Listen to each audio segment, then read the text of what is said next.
হকানি উলামায়ে কেরামের সাথে থাকবেন না, ইসলামী দল করবেন না। আপনাদেরকে স্মরণ করে দিতে চাই, বঙ্গবন্ধু শেখ মুজিবকে হত্যা করেছে কোন উলামায়ে কেরাম ছিল না। জিয়াউর রহমানকে শহীদ করেছে উলামায়ে কেরাম ছিল না।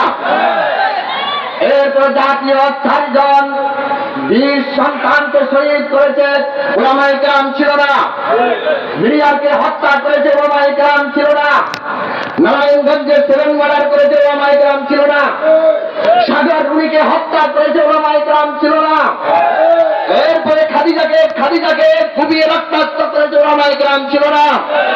শুধু এটা জাতির কাছে আমার প্রশ্ন, আপনাদেরকে স্মরণ করে দিতে চাই, স্বাধীনতার পর থেকে এই পর্যন্ত বাংলাদেশে যে সমস্ত ঘটনা ঘটেছে, একজন ইসলামী দলের ইসলামী রাজনীতি দলের এবং একজন উলামায়ে কেরাম ওই ঘটনার সাথে জড়িত ছিল না।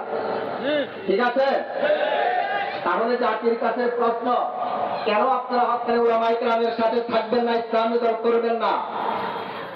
আপনাদেরকে স্মরণ করে দিতে চাই, বঙ্গবন্ধু শেখ মুজিবকে হত্যা করেছে কোন উলামায়ে কেরাম ছিল না। জিয়াউর রহমানকে শহীদ করেছে উলামায়ে কেরাম ছিল না। এরপর জাতীয় 4 জন বীর সন্তানকে শহীদ করেছে উলামায়ে কেরাম ছিল না। মিডিয়াকে হত্যা করেছে উলামায়ে কেরাম ছিল না। নারায়ণগঞ্জে 7 মার্ডার করেছে উলামায়ে কেরাম ছিল না। সাগর রুনিকে হত্যা করেছে উলামায়ে কেরাম ছিল না। এরপরে খাদিজাকে কুপিয়ে রক্তাক্ত করেছে উলামায়ে কেরাম ছিল না। শুধু তাই নয়, সোনালী ব্যাংক চুরি করেছে উলামায়ে কেরাম ছিল না। শুধু তাই নয়, রিজার্ভ ব্যাংক ডাকাতি করেছে উলামায়ে কেরাম ছিল না। শেয়ার জগতের ওই টাকাকে লুণ্ঠন করেছে উলামায়ে কেরাম ছিল না।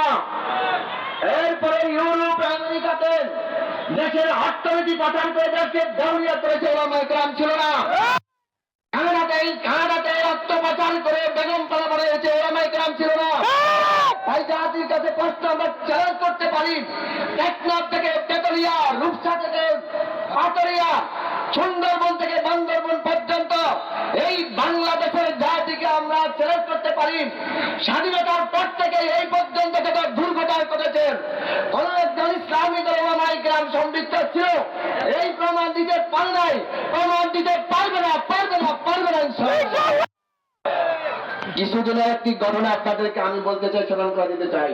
আপনারা জানেন, সন্ত্রাসী ইসরায়েল, যারা সন্তান ইসরায়েল, তারা কল্পনা করতে পারে নাই ইরান যে কত কঠিন,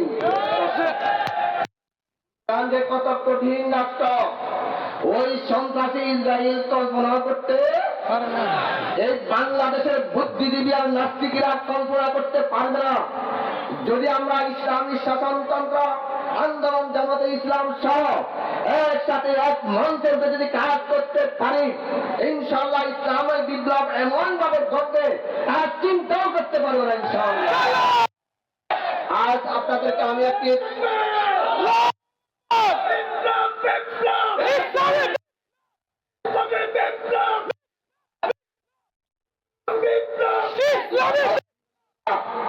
আলহামদুলিল্লাহ, সর্বশেষ আমি আপনাদের সময় নষ্ট করছি।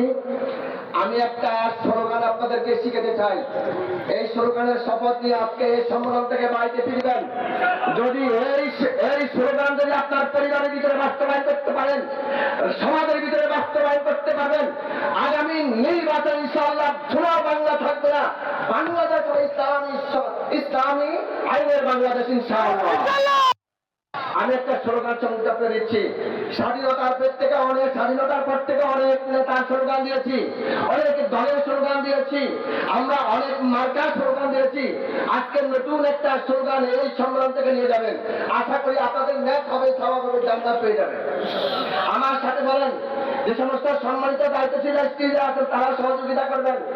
আমার সাথে বলেন, এবার আমরা ভোট করিব কোন মানুষের, ভোট করিব কোন মানুষের, সামনে আমরা ভোট করিব কোন মানুষের, সামনে আমরা ভোট করিব কোন মানুষের, যে মানুষটি পক্ষে আছে আল কোরআনের, সেই মানুষটি পক্ষে আছে আল কোরআনের। আর কোন মতামত আছে এখানে না?